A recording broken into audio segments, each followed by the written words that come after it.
Okay, so we have our 10-inch squares or layer cakes.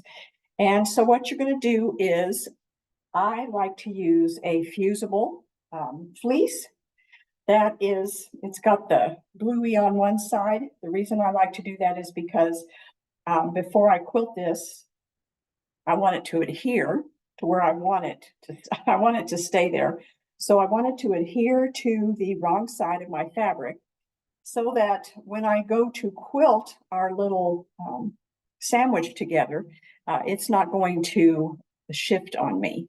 If you do not have any kind of fusible fleece that's super thin, because we don't want something super thick, we want just a nice thin layer between our two 10-inch squares. You want to make sure that if you have a spray adhesive or something to at least hold it in place so that you can actually get it adhered to the wrong side of one of your 10-inch squares. Then when we sew around the outside edge and turn it, it's not going to separate from the layer cake or 10-inch square that you have hooked it up with. So layer cakes are 10 inches. I want you to cut your fusible fleece or your thin batting to a 9.5-inch square. So this is why we're going to do that. So I've already adhered this to this one, and it's a little bit hard to see because it's white on white, but let's see if I can get closer so you can see it. All right, so when you look at this, you can see that I have 1/4 inch of my layer cake hanging around on the outside edge. And that's going to make it a lot easier for me to stitch these two together. So once I've adhered my fusible fleece to the wrong side of one of my 10-inch squares, then I'm just going to put these together like so. And I'm going to pin them in place. I just want to make sure that the edges stay even.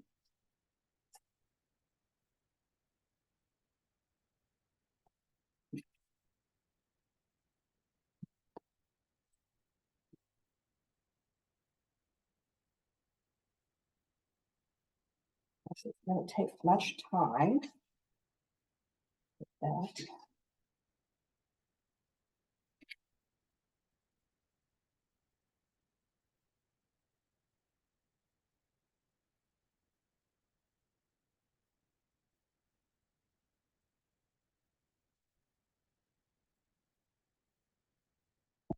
And we need to remember to leave an opening someplace for us to be able to turn this right side out.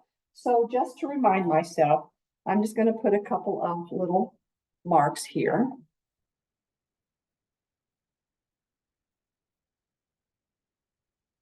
So that I know where I'm going to start and stop stitching. So that's going to be the first thing that we do.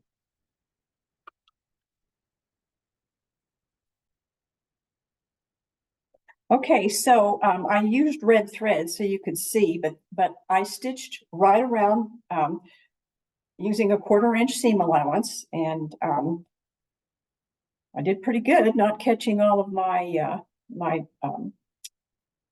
fusible fleece in there. And so now what we're going to do is you want to clip your corners, and we're going to turn this right side out.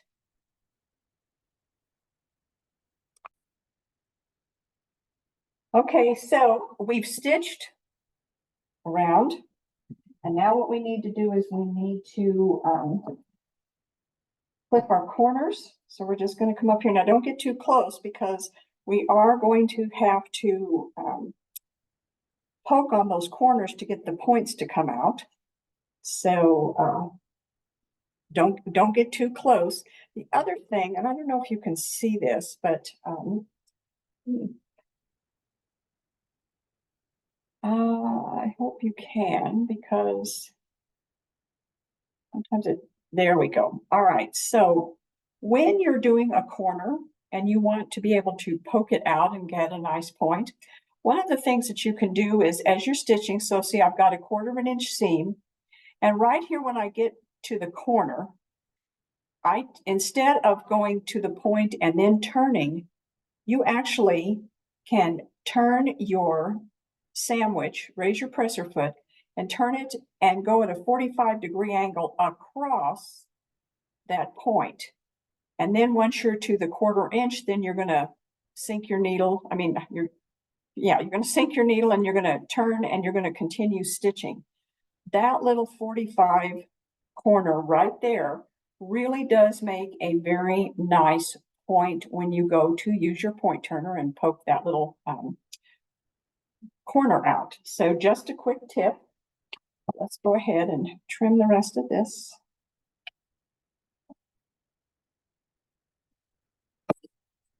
All right, then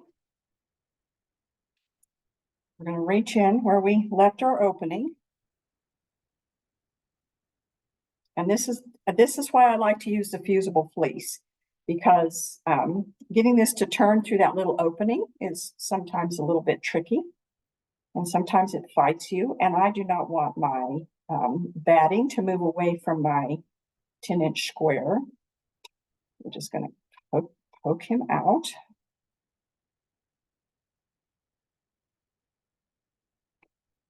Go.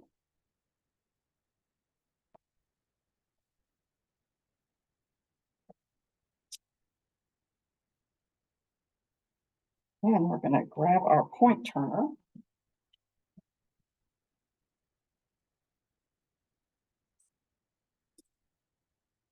We're just going to run our point turner along where our seam allowance is. So see, you can see right there's my seam allowance.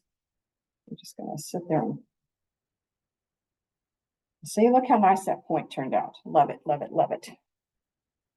And I do that on anything that I am going to be turning and I want the points on the corners to look good.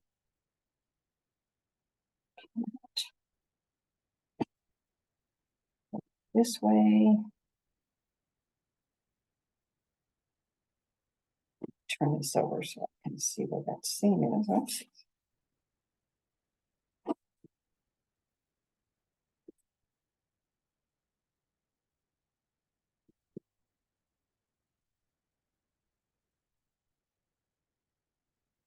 All right, then what I'm going to do is I'm going to take this to the ironing board and I'm going to make sure that my seam allowance is pressed nice and flat. I need to poke that guy out again. He's a little lazy. There we go. Yeah, there we are. So I'm just going to go and we're going to press this and get ready for our next step, which is going to be to sew about 1/8 of an inch away from the edge so that we're actually closing up where our opening was, so that it'll be totally closed, and then we're going to quilt it.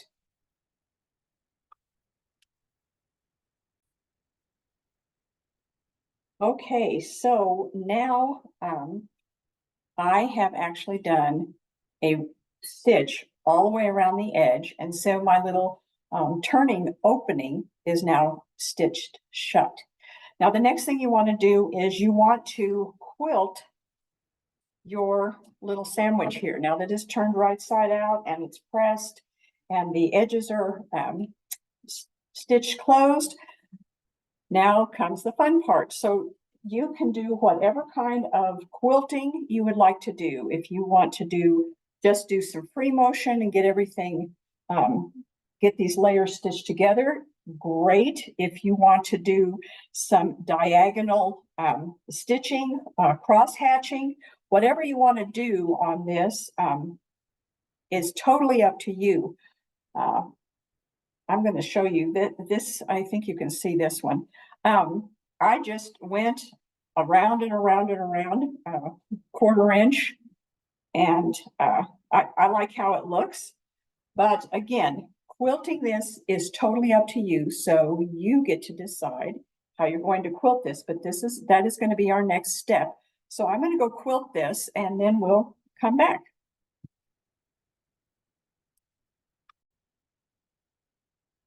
All right, so here is the little sandwich all quilted, ready to roll. And now I get to decide which one I want on the inside and which one I want on the outside. So I think what I'm going to do is I want this guy on the outside. So that means that the next thing I have to do is we have to create our corners, because as you can see, we've got to create this seam line. Let me show you on this one as well. So see, this shows up a little bit better than the other one. So here is where we're creating a seam. And the way that we do that is we want to make sure that whichever one is going to be on the outside edge is the one that is facing up. So what we're going to do is we're just going to fold this up like so. And then we're going to take one of our small rulers. And we're going to, let me get close so you all can see what I'm doing.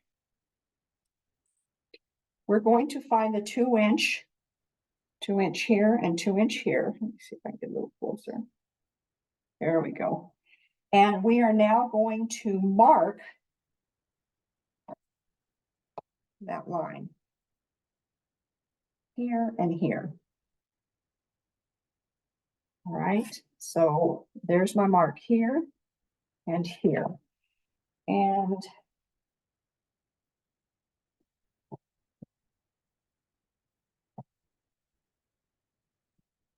before we shift, we want to go ahead and pin that on both ends there. And then we're going to draw a line from this line to this line. And it doesn't need to be very dark, but just because that is going to be your guide for sewing. Right? Oh, that didn't. I'm going to do that again.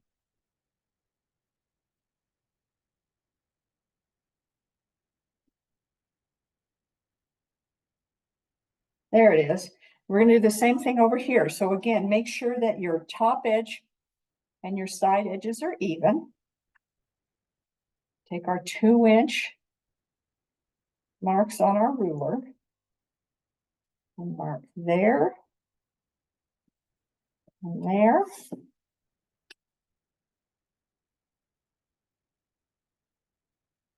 Going to pin.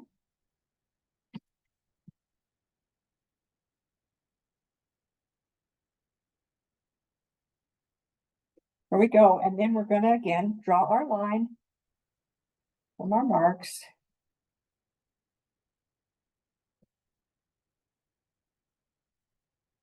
I'm having a hard time drawing pencil lines. Goodness gracious. There, I can see that.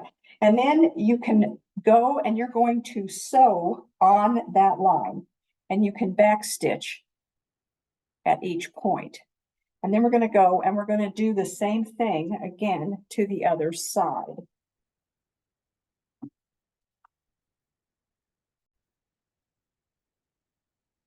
All right, so I have marked, let me go up a little bit. I have marked and sewn on my corners. So as you can see, the first ones we laid down, remember, and we marked this.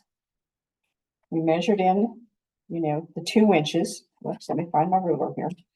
There's my 2 inches, and I marked, drew the diagonal line and stitched that line, as you can see. All right, and I did it on both sides.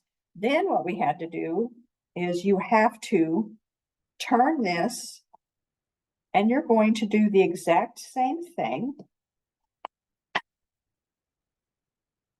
on this side. So let me get a little closer so you can see my marks. As you can see, I marked, drew my line, and I sewed on that line. And so all of a sudden we have this little weird shaped piece. There he is. It's kind of odd. But this is what is forming our tulip or our basket or whatever you want to call it. So as you can see, he stands up by himself. We have these little funky tabs that are sticking out. Now, here's the thing. If you wanted to, you could trim that at 1/4 of an inch and then zigzag that raw edge. I don't like to do that. And the reason that I don't is I just never think that it looks as nice. So we're going to turn this right side out. There it is. And then you want to work this, and then you can take that and press that. So press all 4 corners. All right. So then I have this guy, and he's finished. He's ready to go. And as you can see, you can actually use that to put like pencils or whatever in. I don't have a problem with that being in there.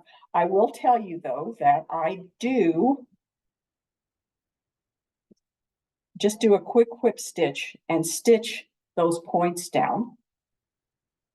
But if you don't, then this is what your basket would look like if you don't stitch the points down. Whoops. And here's another one. So you don't have to stitch them down. I just like them stitched down. And then you have the option. So here's our little basket. Turn him right back outside again.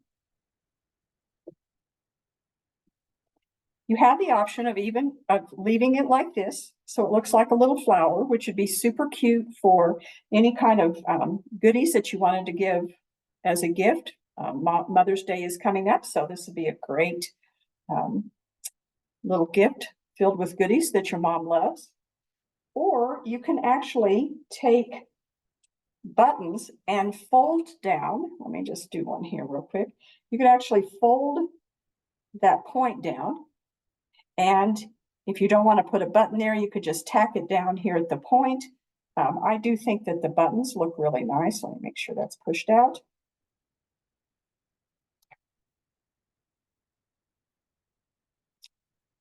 So anyway, that is, I'm going to hold that one up so you can see the inside. Let me get this here.